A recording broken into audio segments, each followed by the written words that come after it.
सही बच्चों को साउंड जा रही है प्रॉपर? कमेंट सेक्शन में बता दीजिएगा, कुछ साउंड की गड़बड़ी हो गई थी।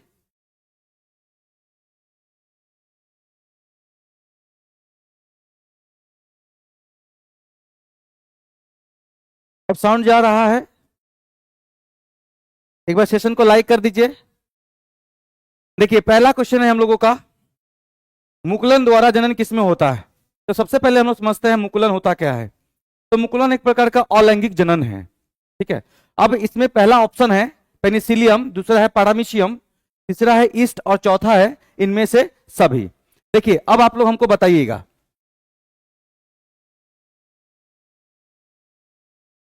हम आपको मुकुलन के बारे में समझा देते हैं। मुकुलन एक जीव होता है,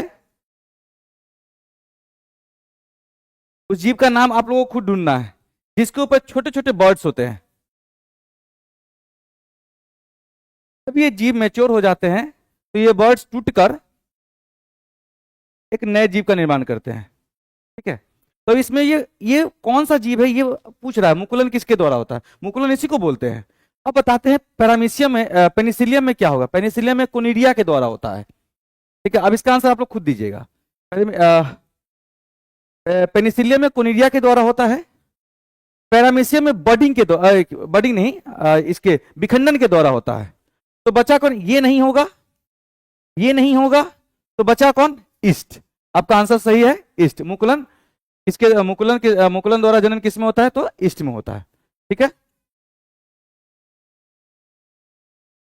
चलिए बढ़िया।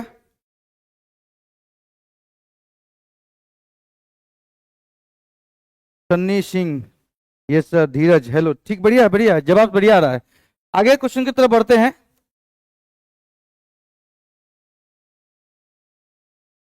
दूसरा क्वेश्चन जो है, स्ट्रोबिलांथस कुंथियाना, जिसे हम नीला कुरिंजी के नाम से जानते हैं। स्ट्रोबिलांथस कुंथियाना, स्ट्रोबिलांथस कुंथियाना जिसे नीला कुरिंजी के नाम से जानते हैं, 12 वर्ष में एक बार आता है। 12 वर्ष में एक बार आता है। आपको यह बताना है कि किस पहाड़ी क्षेत्र में पाया जाता है, किस पहाड़ी क्षेत्र में स्ट्रोबिलांथस कुंथियाना पाया जाता है, उसके बारे में बताना है। तो इसका सही आंसर आप लोग बताइए, इसका सही आंसर क्या होगा? इसका सही आंसर क्या होगा?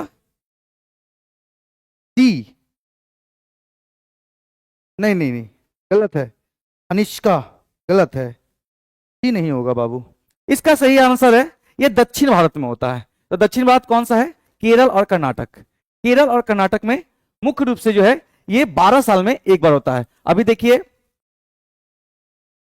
12 साल, फिर 12 साल उसमें ऐड कीजिएगा, फिर 12 साल ऐड कीजिएगा, उसके बाद जो है एक बार वो फूल खिलेगा, ठीक है। आगे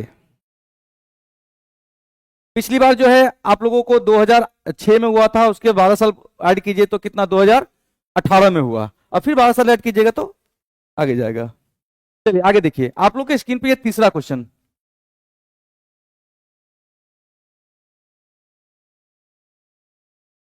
अमीबा में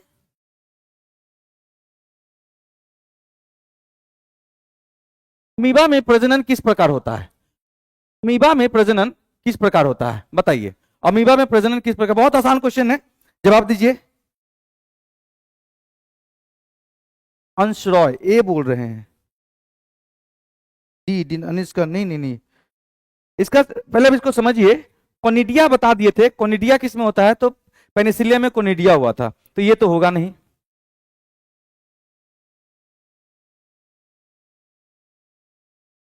ये नहीं होगा। कलिका जो बर्ड था, ये भी नहीं होगा। डेम्यूस स्पंज में बनते हैं, ये भी नहीं होगा। तो बचा कौन? द्विविखंडन। अब एक बात बताते हैं आप लोगों को, समझिएगा। ये जो अमीबा है ना, अभी अगर आप लोगों को क्वेश्चन कंफ्यूज आने के लिए दे दे, तो अमीबा में पता है कुछ कंडीशंस डाल देंगे, फेवरेबल कंडीशन और अनफेवरेबल कंडीशन। तो ये जो द्विविखंडन होता है, जैसे अमीबा ये हुआ, ठीक है, और यहां से ये अपने बॉडी से 2 भागों में बांट देता है, एक ये हो गया और एक ये हो गया, ठीक है। ये द्विविखंडन हुआ। कभी कभी परिस्थिति जब अनुकूल, इसके ये तो अनुकूल परिस्थिति में है, लेकिन कभी कभी परिस्थिति प्रतिकूल रहे तो कैसा होगा, तो इसमें बहुविखंडन होगा, मल्टीफ्यूजन होगा, मल्टीफ्यूजन होगा, ये याद रख लीजिएगा। ओके, चलिए बहुत बढ़िया, थर्ड का डी, बहुत बढ़िया। चलिए आप लोग के स्क्रीन पे ये चौथा नंबर क्वेश्चन, मानव युग्मक में गुणसूत्र की संख्या कितनी होती है? ये बहुत आसान है, ये बहुत आसान है, क्लास 8, 9, 10 से पढ़ते हुए आ रहे हैं। मानव युग्मक में फिर भी बहुत बच्चे जो है ये गलत करते हैं, अब हम बताएंगे गलत क्यों करते हैं। एक्चुअली इस जगह पे गलत करते हैं, युग्मक में,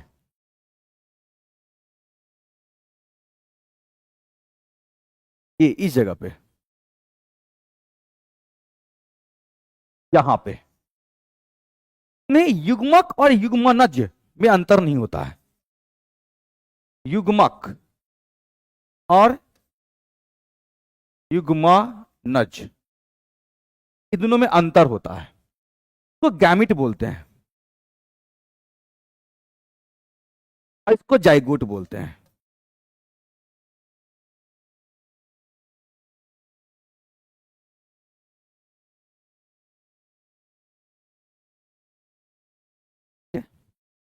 मानव में युग्मक की संख्या तो गैमिट है, और गैमिट क्या होता है मानव में? गैमिट क्या होता है? स्पर्म। मानव में गैमिट स्पर्म, और ओभम।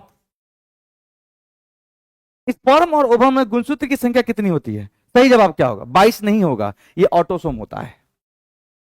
44 नहीं होगा, 46 जाइगोट में होता है, इसमें होता है 46। तो बचा आंसर 23। आपका सही आंसर क्या हो जाएगा?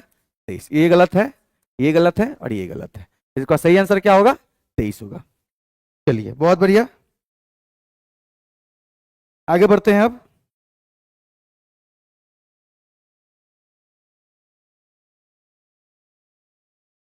हिमांशु कुमार यादव, चलिए बहुत बढ़िया बहुत बढ़िया। अंश रॉय, प्रियांशु राज, चलिए अपने दोस्तों को भी शेयर कर दीजिए फटाफट।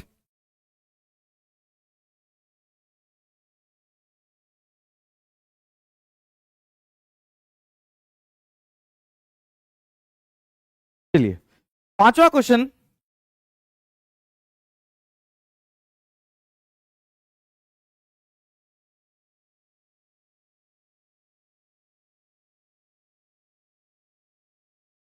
मानव में शुक्राणु भंडारण किस जनन अंग में होता है? मानव में शुक्राणु भंडारण, देखिए एक बात समझिएगा, यहां पे शुक्राणु भंडारण बोल रहा है, शुक्राणु निर्माण अलग स्थान होता है। शुक्राणु निर्माण कहां पे होगा, वो अलग स्थान होता है। शुक्राणु भंडारण जो होता है, भंडारण का मतलब होता है स्टोरेज, कहां पे जमा रहता है, उसी को हम लोग भंडारण बोलते हैं। तो देखिए शीशन होगा नहीं, ये उसका संभोगीय अंग होता है नर का। शुक्रवाहिनियां नहीं होगा, क्योंकि वहां से जो है शुक्राणु बाहर निकलते हैं। वृषण नहीं होगा, यहां पे बनते हैं, यहां पे ये नहीं होगा। बचा कौन? इपिडिडाइमिस। आपका सही आंसर क्या हो गया? सी, इपिडिडाइमिस। ठीक है, चलिए बहुत बढ़िया, आगे बढ़ते हैं।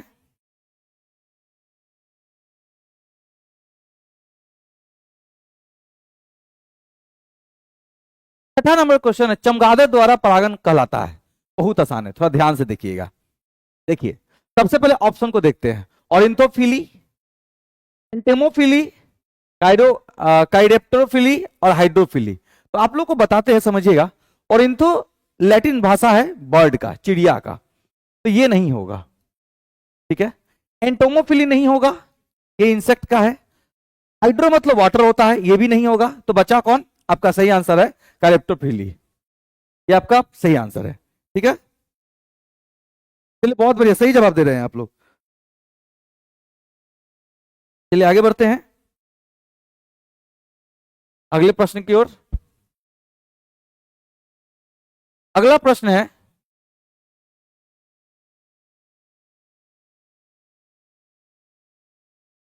द्विबीजपत्री पौधे में, ध्यान दीजिएगा यहां पे, द्विबीजपत्री पौधे में सामान्य रूप से भ्रूणकोश में जो केंद्रों की जो व्यवस्था होती है, सजावट, देखिए आप लोग को एक बात पता होना चाहिए, एंजियोस्पर्मिक जो प्लांट होते हैं, आवृतबीजी जो प्लांट होते हैं, उसमें भ्रूणकोश इंडोस्पर्म एम्ब्रियो से, माफ कीजिएगा, एम्ब्रियो सेक जो होते हैं वो किस प्रकार सजे होते हैं? तो हम एक डायग्राम बनाते हैं, आप लोग इसका सही आंसर दीजिएगा। देखिए, एम्ब्रियो सेक कुछ इस प्रकार होता है, जिसके ऊपर की ओर 3 कोशिकाएं पाई जाती है। इसको सेंट्रल बोलते हैं, इसको एंटीपोडल बोलते हैं, इसको पोलर न्यूक्ली बोलते हैं, और यहां पे 2 कोशिकाएं, यहां पे 3 कोशिकाएं। अब एक बात बताइए, अब ऑप्शन में ढूंढिए किस प्रकार से सजावट है। ऊपर कितने हैं? 3। आंसर कहां है इसमें? को ये तो होगा नहीं, ये भी नहीं होगा, इन दोनों में से हम लोग को देखना है सही आंसर क्या होगा। फटाफट इन दोनों को देख के बताइए सही आंसर क्या होगा। चलिए, बहुत बढ़िया, वाह, क्या सही आंसर है? बी। सजावट, इसको एंटीपोडल बोलते हैं, इसको एंटीपोडल बोलते हैं, इसको सेंट्रल सेल बोला जाता है, इसको पोलर न्यूक्लाई बोला जाता है। यहां पे एक एग होता है और 2 सिनर्जी होता है। आ गया बात समझ में? तो यहां पे एक चीज और बता देते हैं, इसमें 7 सेल होंगे और 8 न्यूक्लियस होंगे। 7 कोशिका और 8 केंद्रक, 1 2 3 4 5 6, ये पूरा का पूरा 7, ठीक है, 8, 1 2 3 4 5 6 7 8, ठीक है। चलिए आगे बढ़ते हैं हम लोग अगले प्रश्न की ओर।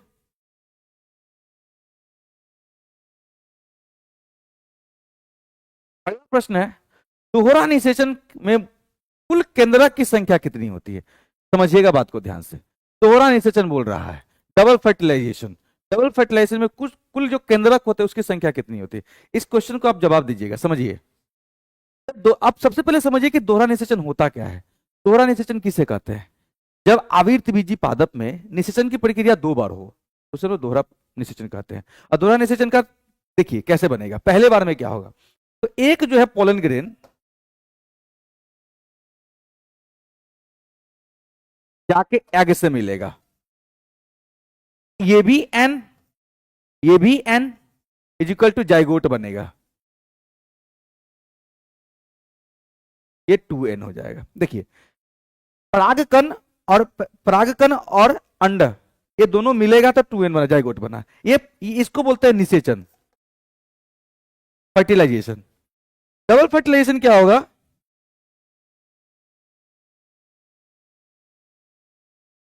जब ये तो ये फर्स्ट हो गया, फर्स्ट पोलन ग्रेन हो गया। सेकंड पोलन ग्रेन,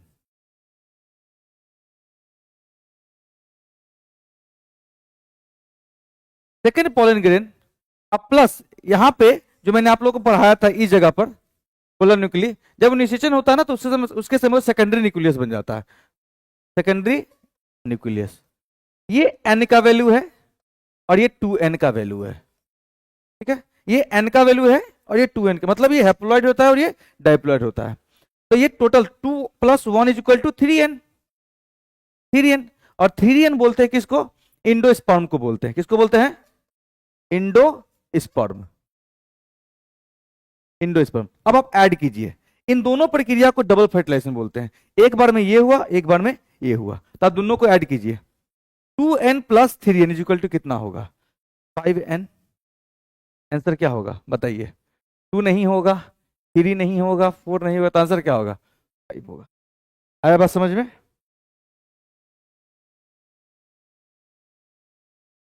चलिए अब आगे देखिएगा।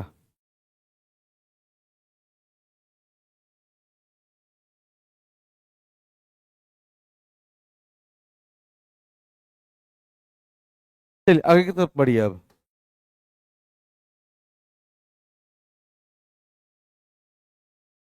वेलिस्नेरिया में किस प्रकार का परपरागन होता है? वेलिस्नेरिया में किस प्रकार का परपरागन होता है? ये एनसीईआरटी का क्वेश्चन है, बिल्कुल एनसीईआरटी का है।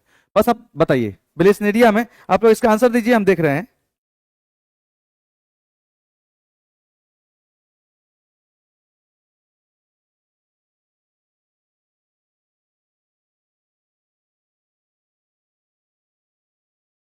चलिए बहुत बढ़िया, हिमांशु यादव, 9 का ए। चलिए बहुत बढ़िया, बहुत बढ़िया, 9 का ए, जल के द्वारा। 9 का वेलिस्नेरिया में किसके द्वारा होता है? जल के द्वारा, ठीक है। आगे बढ़ते हैं।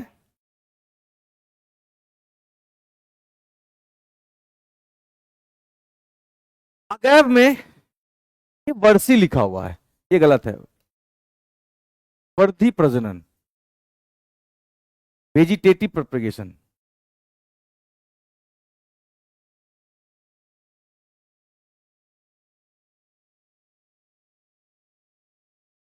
अगैब में किस प्रकार का प्रजनन होता है बताइए, अगैब में किस प्रकार का प्रजनन होता है?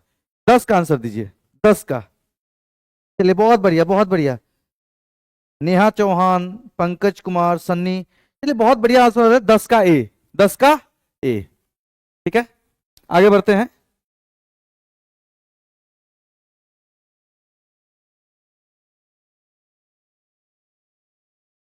देखिए, आकारिकी तथा अनुवांशिकी रूप से समान जीवों को क्या कहते हैं? देखिए, आकारिकी और अनुवांशिकी रूपों से जो समान जीव होते हैं उसको, उसका नाम क्या है? मतलब उसका चेहरा, रूप रेखा, जो भी कुछ है जो प्रोगेनी होगा उसमें हुबहू एक जैसा होगा।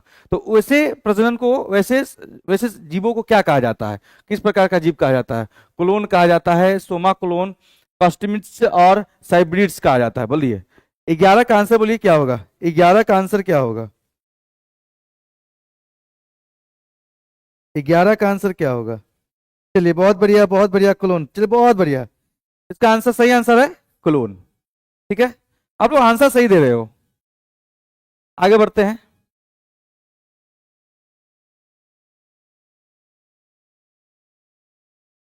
द्विनिषेचन किस में पाया जाता है? अभी मैंने बताया ना आप लोगों को, डबल फर्टिलाइजेशन क्या होता है सो, और ये किस में पाया जाता है?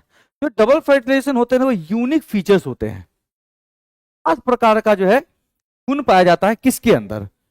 आवृत बीजी, अनावृत बीजी, टेरिडोफाइट्स या ब्रायोफाइट्स। तो देखिए, ये नहीं होगा, ये भी नहीं होगा, इन दोनों में सस्पिशन है।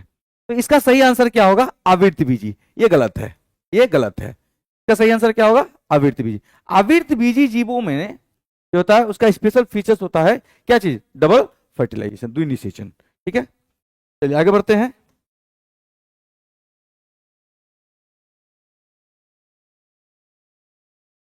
देखिए, ये इसको समझिएगा। शब्द होमोथैलिक मोनोसियस का उपयोग किसके लिए किया जाता है? बताइए, 13 नंबर का क्वेश्चन। बताइए, शब्द होमोथैलिक, अब इसका आंसर आप लोग खुद दीजिएगा। होमोथैलिक, यहाँ पे थैलस वर्ड है। थैलस वर्ड प्लांट के लिए कभी नहीं किया जाता है, उच्च वर्गीय प्लांट के लिए कभी नहीं किया जाता है थैलस।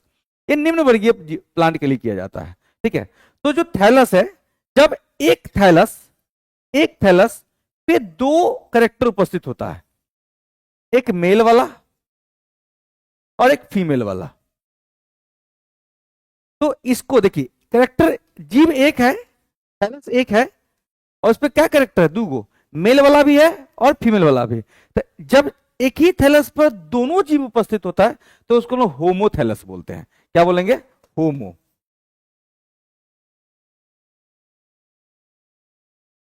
होमोथैलस।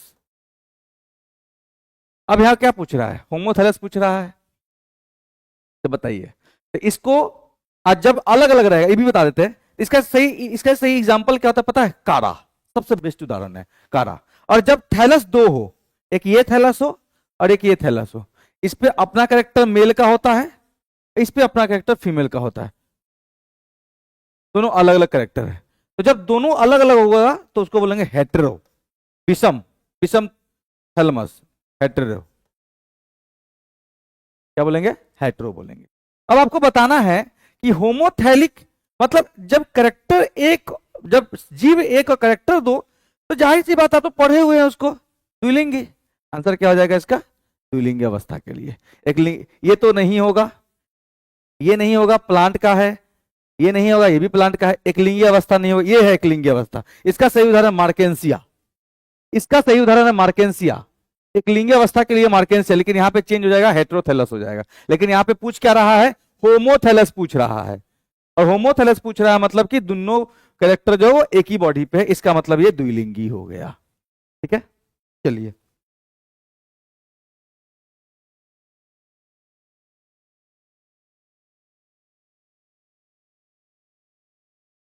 चलिए आगे बढ़ते हैं, बहुत अच्छा जवाब दे रहे हैं आप लोग। मध चक्र ओस्टस साइकिल किस पाई जाती है? मध चक्र, इसका मतलब समझिए पहले मध चक्र क्या होता है। यह एक लैंगिक चक्र है जिसमें रक्त का स्राव नहीं होता है, ब्लीडिंग नहीं होती है, और ये नॉन प्राइमेट्स जीवों में होता है। बताइए, ये पूछ रहा है कि मध चक्र पाई जाती है गाय में, भेड़ में और कुत्ता में। बताइए, इन सभी में इसका सही आंसर होगा। ये गलत है, ये भी गलत है, ये भी गलत है, इन सभी में। और जब ये ओसी, इसको ओसी बोलते हैं, इसको मध चक्र कहा जाता है, और इसी का एक और लैंगिक चक्र होता है जिसको हम लोग एमसी बोलते हैं, ऋतु चक्र या मासिक चक्र कहा जाता है। ओस्ट्रस साइकिल, मेंस्ट्रुअल साइकिल। तो मेंस्ट्रुअल साइकिल में आप मानव को ले दीजिए, बंदर को दे दीजिए और ऐप को दे दीजिए, लंगूर को। इन तीनों में जो है मेंस्ट्रुअल साइकिल होगा। बाकी इन तीनों को छोड़ के जो भी जीव आ रहा है उन सब में ओस्ट्रस साइकिल होगा। ठीक है, इसमें हीट पीरियड पाया जाता है, इसमें नहीं पाया जाता है। इसमें हीट पीरियड होता है, इसमें हीट पीरियड नहीं होता है। ठीक है, आ गया बात समझ में? ये sexual at the time of oestrus cycle, जब किसी जीव में ओस्ट्रस साइकिल जब होता है तो सेक्सुअल कांटेक्ट के लिए जो है मतलब बोलता है, लेकिन इसमें मेंस्ट्रुअल साइकिल के समय जो है सेक्सुअल कांटेक्ट अवॉइड होता है, उसमें सेक्सुअल कांटेक्ट की कोई संभावना नहीं होती है। आगे बात समझ में? चलिए, इसका सही आंसर क्या हो जाएगा? इनमें सभी। चलिए आगे बढ़ते हैं। 15 number,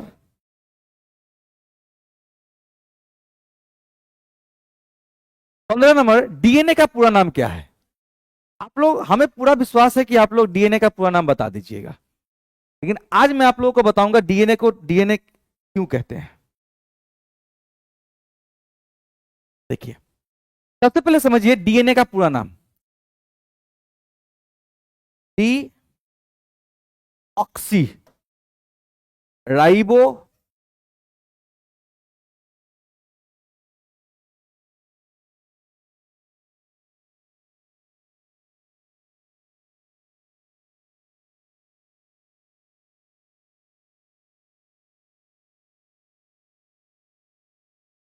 D oxy ribose nucleic acid.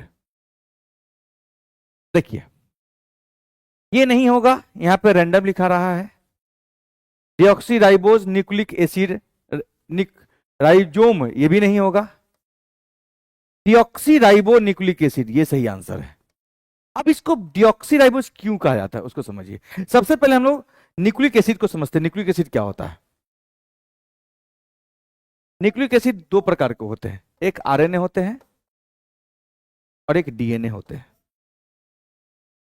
RNA का जो फॉर्मूला होता है वो है C5H10O5, और जो डीएनए का होता है C5H10O4। यहां पे O एक कॉम है, D का मतलब होता है कॉम। D का मतलब क्या होता है? कॉम। और ऑक्सी का मतलब होता है ऑक्सीजन, जबकि दोनों में राइबोज शुगर है, दोनों में राइबोज शुगर है। इसमें डीऑक्सी राइबोज शुगर है और आरएनए में राइबोज शुगर है। पता क्या समझ में? तो जो दूसरे जो ऑक्सीजन एक कम होता है, इसी की वजह से डीएनए को डीऑक्सी कहा गया है। आगे बात समझ में? अब पूछे कितने नंबर पर, तो देखिए, एक यहां पे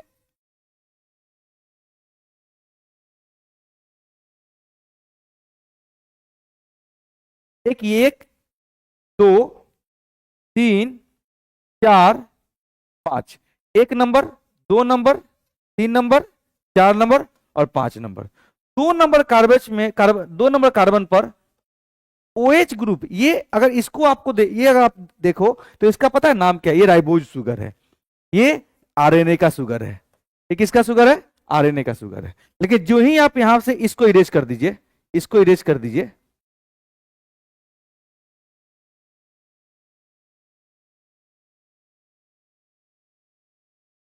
तो ये जैसे इसको इरेज कर देंगे,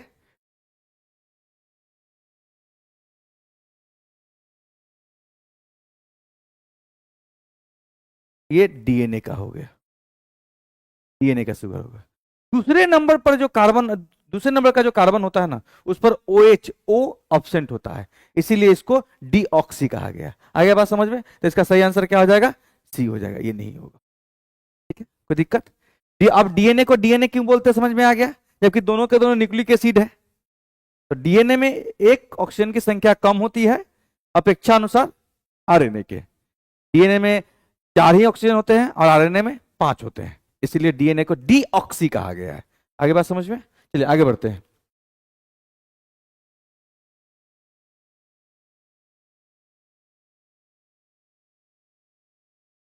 चलिए, सबसे बेहतरीन क्वेश्चन है प्रकंद, राइजोम। एक उदाहरण है किसका, आप इसका सही आंसर दोगे, हम नहीं देंगे, आप दोगे। बताओ। आयुष लाइब्रेरी में है तो जाके मिल लो। मनीष कुमार, चलिए पंकज, बहुत बढ़िया बहुत बढ़िया।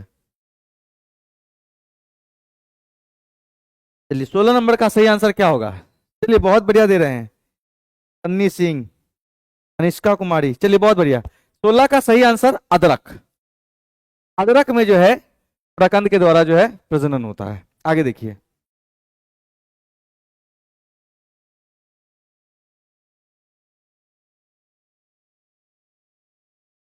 चलिए इसको अब समझिए।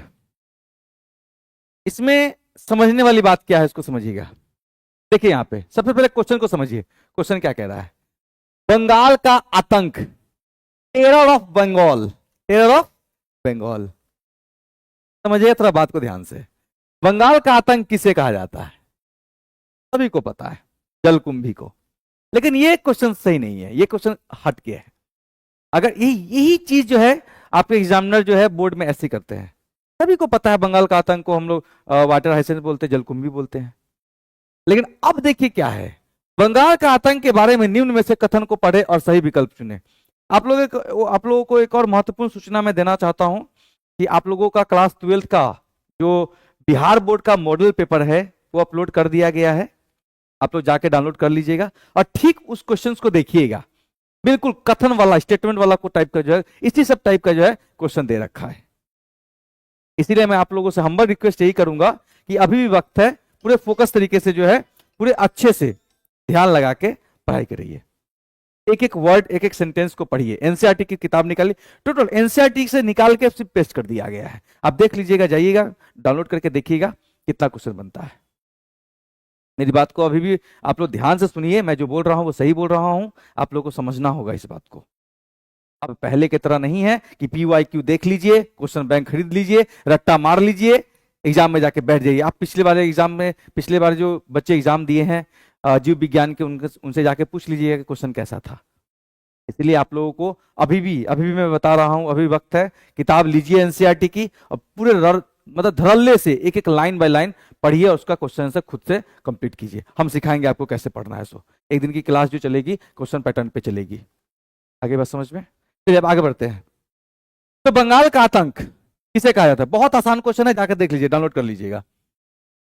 एक सवाल देखिए, एक चीज इसमें है, बंगाल का आतंक के बारे में निम्न कथन को पढ़े और सही विकल्प को चुनने के लिए बोल रहा है। इसमें थोड़ा मिस्टेक क्या हुआ है, ऑप्शन नहीं दिया हुआ है। इस सब में से ऑप्शन देना होता है, ऑप्शन नहीं दिया हुआ है। तो हम क्या काम करेंगे, यहां पे ऑप्शन लिखेंगे, यहां पे हम ऑप्शन लिखेंगे, ठीक है।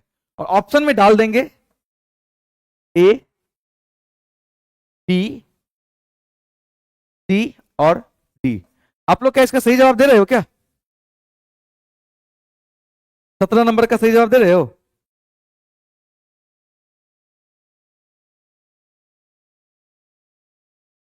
हाँ Anishka, NCERT is the best. मैं प्रीफर करता हूं एनसीईआरटी को। बाकी इधर उधर कहीं मत जाओ, बस एनसीईआरटी खोलो और नोट्स बनाना स्टार्ट कर दो। मैं तो ये बोलूंगा, ठीक है, अपनी एक्सपीरियंस में बता रहा हूं। आपको एनसीईआरटी से बाहर जाना ही नहीं है। आपको इस बार के क्वेश्चन बैंक को आप लोग डाउनलोड करो, आपको सभी जानकारी आपको मिल जाएगी कि कितने क्वेश्चन आपसे टच हो रहे हैं, ठीक है। अब देखिएगा, इसमें ऑप्शन, पहले मैं ऑप्शन डाल देता हूं, उसके हिसाब से क्या बोल रहा है, सही विकल्प को चुने। तो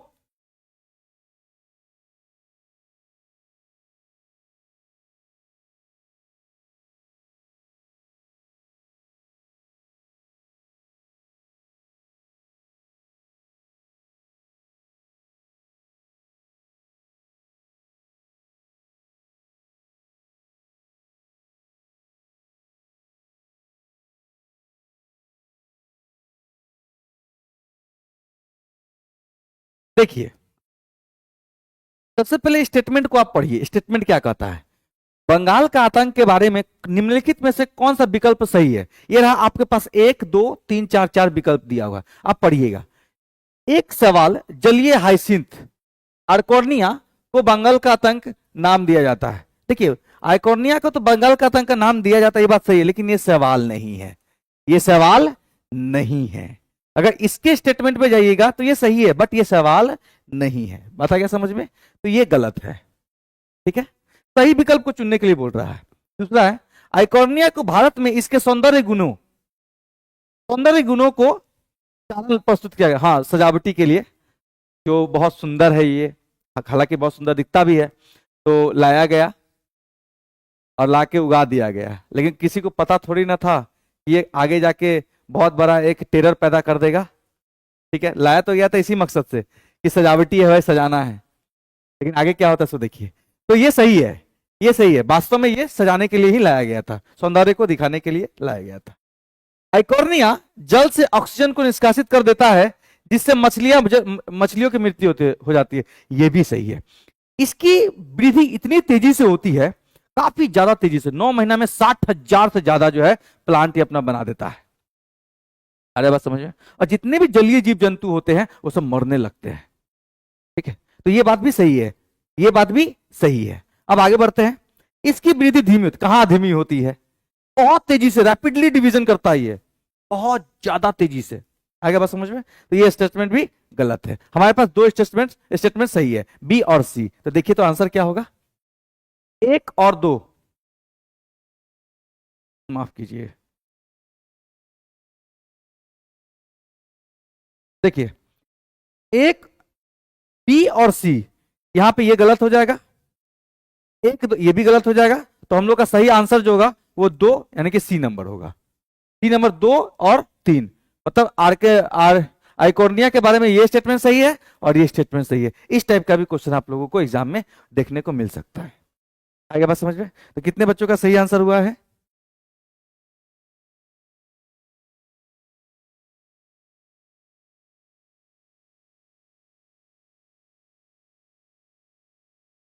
अंशु राय को कैसे पढ़ना है हम लोग बताएंगे ना।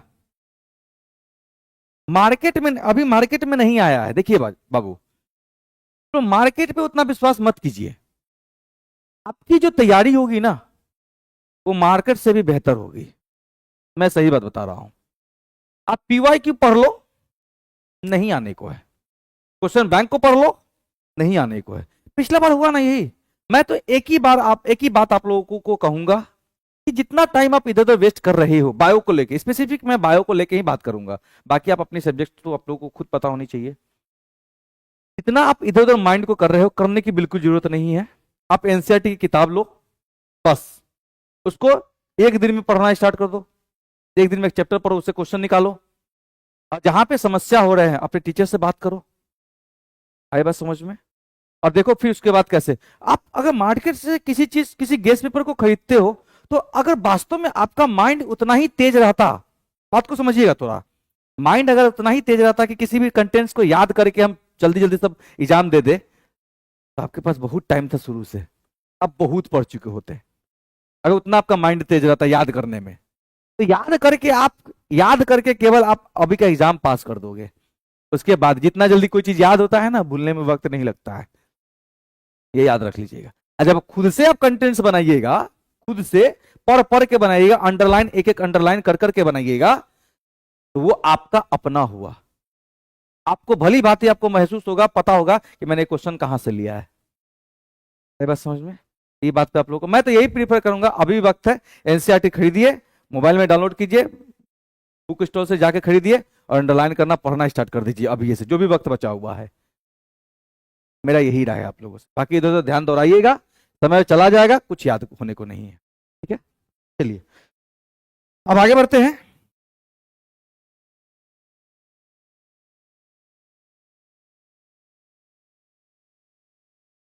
चलिए, पिस्टिया में कायिक प्रबंधन किसके द्वारा होता है? पिस्टिया लगभग वाटर हाइसिंथ के द्वारा ही जैसा ही दिखता है। तो पिस्टिया में कायिक प्रबंधन किसके द्वारा होता है? बताइए इसका सही आंसर। 18 का सही आंसर क्या होगा? आप लोग जल्दी जल्दी से कमेंट्स करिए।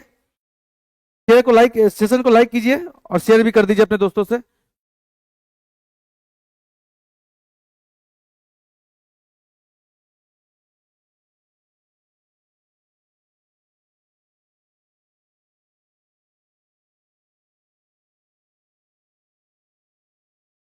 देखिए, एनसीईआरटी की लैंग्वेज, ये महज आप लोगों को एक भ्रम पैदा कर दिया गया है, आप लोगों के अंदर एक भ्रम पैदा कर दिया गया है कि एनसीईआरटी की लैंग्वेज समझ में नहीं आती है। आपके टीचर जो आपको पढ़ाते हैं वो कहां से पढ़ाते हैं, वो कौन से लैंग्वेज से पढ़ाते हैं? उर्दू पढ़ा देते हैं क्या जो समझ में आ जाती है? आप पहले एक बार प्रयास तो करो, आप पहले एक बार प्रयास तो करो कि हाँ भाई पढ़ेंगे कैसे, क्या लैंग्वेज, लैंग्वेज कौन सा लैंग्वेज टफ नहीं होता है? तो क्या आप हिंदी पढ़ो, हिंदी क्या आपको पढ़ने आ जाती है? हिंदी का लैंग्वेज समझ में आ जाता है जब आप सीखते हो कि नहीं सीखते हो ना? तो मेरा यही है कि आप लोग, हाँ मैं मानता हूं कि स्टार्टिंग में दिक्कत होगा पढ़ने में, उर्दू में थोड़ी लिखा हुआ है जो समझ में नहीं आएगा। आपके टीचर से बात कीजिए, जो कंटेंट समझ में नहीं आ रहा टीचर से बात कीजिए, सारे बात समझ में। ये बहाना मत बनाइए कि हार्ड है नहीं पढ़ना, आपको पढ़ना ही है, आपको हर हाल में पढ़ना ही है, चाहे वो टफ रहे या आसान रहे, बाकी आप लोगों की मर्जी। और जो बुक खरीदते हो दुकान से, गेस्ट पेपर वगैरह, क्या उसका लैंग्वेज सही रहता है? आप याद कर लेते हो? आप खुद से आईना के सामने खड़े होकर बताओ तो आप कितने परसेंट पढ़ते, पढ़ाई पर पूरा फोकस करते हो? टफ कैसे होगा? टफ नहीं होगा, मैं बता रहा हूं ना, बिल्कुल नहीं टफ। जितना आसान हो जाएगा ना मैं आसान कर दूंगा आप लोगों को। अब बताइए, मैं एक दिन का सेशन लाऊंगा एनसीईआरटी कोड का, उसमें आप लोगों को मैं बता दूंगा कि पढ़ा कैसे जाता है, बस उसी से ही आप लोग सीख जाइएगा। हो गया बात समझ? थोड़ा भी दिक्कत करने की जरूरत नहीं है, मैं हूं ना, थोड़ा भी दिक्कत करने की जरूरत नहीं है, मैं सब कुछ सिखा दूंगा। बस आप लोग पहले किताब तो खरीद लीजिए, आज पहले गेस्ट पेपर डाउनलोड कर लीजिए, गेस्ट पेपर को देखिए कि कैसा क्वेश्चन है। आधा गेस्ट पेपर के क्वेश्चन को, गेस्ट पेपर का जो क्वेश्चन है उसको देख के आधा समस्या आपका दूर हो जाएगा, आपको खुद ब खुद समझ में आ जाएगा। अरे बात समझ में, चलिए ठीक है। तो ये है पिस्टिया में कायिक प्रबंधन कैसे होता है, इसका सही आंसर बताइए। 18 नंबर का सही आंसर बताइए, 18 का सही आंसर क्या होगा?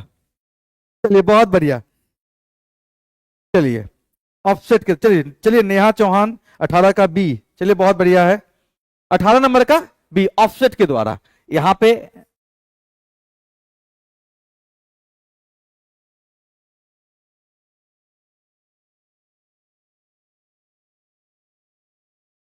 ये रहा, इस प्रकार इसको ऑफसेट बोलते हैं, ठीक है। चलिए अब बढ़ते हैं आगे।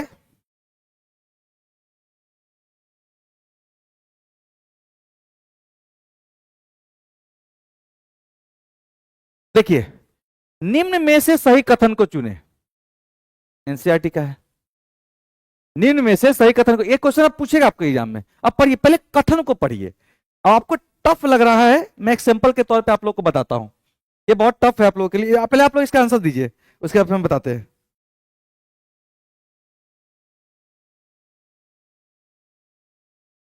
अंश Roy, I am back sir, पता नहीं क्या बोल रहे हैं आप।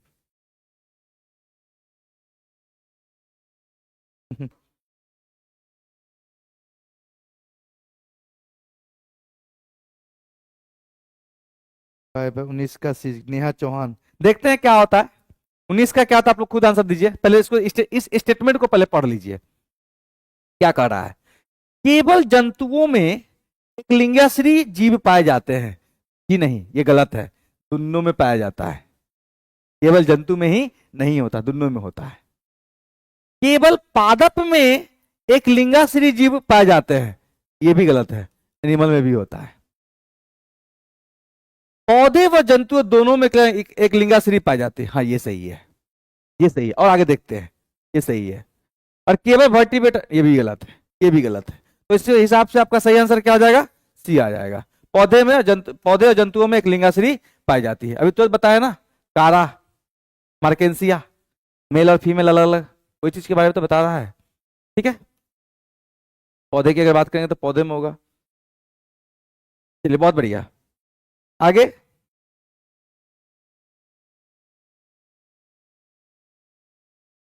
इसका सही जवाब दीजिए। भ्रूण पोष में कितने क्रोमोसोम होते हैं?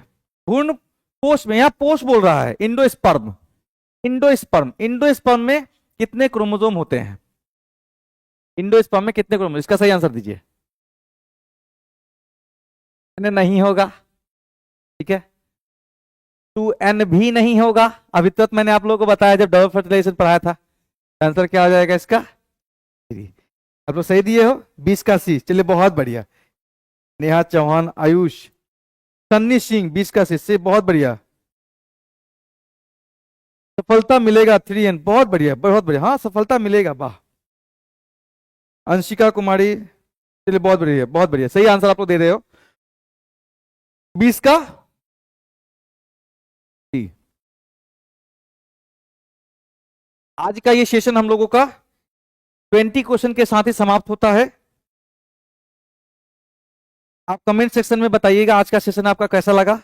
इसी प्रकार से आपको सारे क्वेश्चन सॉल्व कराए जाएंगे। फिलहाल अभी हम लोग एमसीक्यू पे काम कर रहे हैं, आगे सब्जेक्टिव पर भी काम करेंगे, और आप लोग को राइटिंग पैटर्न भी, जो मैंने बोला था राइटिंग पैटर्न, फिगर एनालिसिस, और जो रिटर्न पैटर्न होता है, कैसे बोर्ड बेस्ड पे क्वेश्चंस आते हैं और उसको कैसे आंसरिंग करना है, वो सारे क्वेश्चंस को हम आप लोग को सॉल्व करेंगे और बताएंगे कि कैसे लिखना है। एक सेशन हम लोग का वो भी चलेगा। फिलहाल के लिए मैं आपको एक बार और आप लोगों को याद दिला दूं, जो जो लेट से जुड़े हैं, जो देरी से जुड़े हैं, उनके लिए एक सूचना है। आप लोगों को ये सेशन कैसा लगा वो अपने कमेंट्स में, कमेंट सेक्शन में मेंशन कीजिएगा। जो भी तकलीफ होगी, जो भी समस्याएं होंगे, कमेंट सेक्शन में आपको देखा जाएगा। हमारे मैनेजमेंट के द्वारा कमेंट सेक्शन देखा जाएगा और आपके सारी समस्याओं को दूर किया जाएगा। अभी वर्तमान में जो सबसे पहला समस्या मुझे मेरे सामने जो आया है वो है कि बच्चे बोल रहे हैं कि एनसीईआरटी की लैंग्वेजेस बहुत टफ होती है। मैं उसको आसान करके आप लोगों को समझाऊंगा, ठीक है, बिल्कुल आसान भाषा में समझाऊंगा, बुआ की तरह। ओके, तो मैं आप लोगों को याद दिला दूं, आप लोगों के बिहार बोर्ड वेबसाइट पे जो है बिहार बोर्ड का 10th और 12th मॉडल पेपर अपलोड कर दिया गया है। एक बार जाके उसको डाउनलोड कर लीजिए और डाउनलोड करके देखिए और ऑब्जर्व कीजिए कितने क्वेश्चन सॉल्व कर पाते हैं, और जो भी समस्या होगा उसके बाद तो हम हैं। नेक्स्ट क्लास में आप कमेंट सेक्शन में डालिएगा कि जो जो क्वेश्चन को आपको सॉल्व करवाना है, जो भी क्वेश्चन में आपको तकलीफ हुई है, उन सारे क्वेश्चन को लेके हम सॉल्व करेंगे। आज भर के लिए इतना ही, नमस्ते।